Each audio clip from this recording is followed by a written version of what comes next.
we challenge the force, whether you're part of the 160th, the Rangers, Civil Affairs, PSYOPs, Special Forces groups, the enablers, anyone out there, to be threat informed on the current day threat, which is pretty domineering and threat out there, but to be strategically driven in everything you do.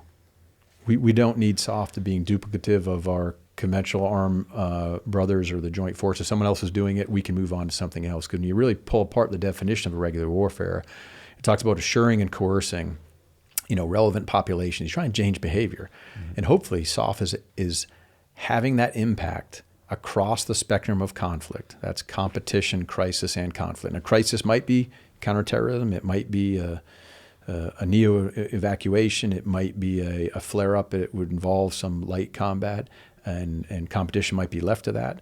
But what your role is needs to always come back to what's the strategic purpose and strategic outcome that you're trying to contribute towards.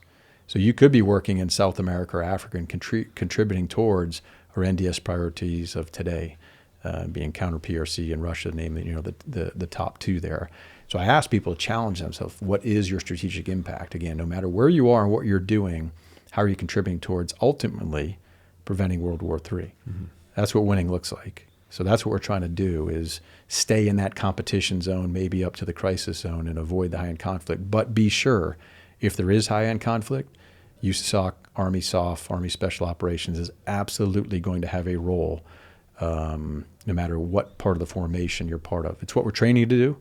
And it's a little bit of what we originated to do, before, I would say, the last 20 years of counterterrorism and the rest. Sometimes I talk to different groups and have to remind them, we weren't created for counterterrorism. It's something we do, mm-hmm. but it wasn't why we were created, really, the whole force. None of the force was created for counterterrorism. It's something we've done the last 20 years and need to do for the defense of the homeland. Mm-hmm. But we have other areas we have to invest in now. But irregular warfare, start with being threat informed and strategically driven in everything you do. And then, like you said, some of it is dusting off the old playbook, and some of it is uncharted territory of new technology, new challenges, new domains, new opportunities, and where do you fit in there? And that's the journey we're on right now. How do you stay threat informed? Mm-hmm. How do we do that across the force? Great question. Part of it is, some of it is highly classified, and just from the simple things, get more read-ons, let people know. But usually when I'm talking to a group, it could be a group of civilians who come by for our CAPEX or something like that. And a lot of the stuff you can find in open press of the threats, whether it's the PRC's 3 forms of warfare or cognitive warfare or the different techniques that they're trying to take advantage of our free and open society and asymmetrically take advantage of them.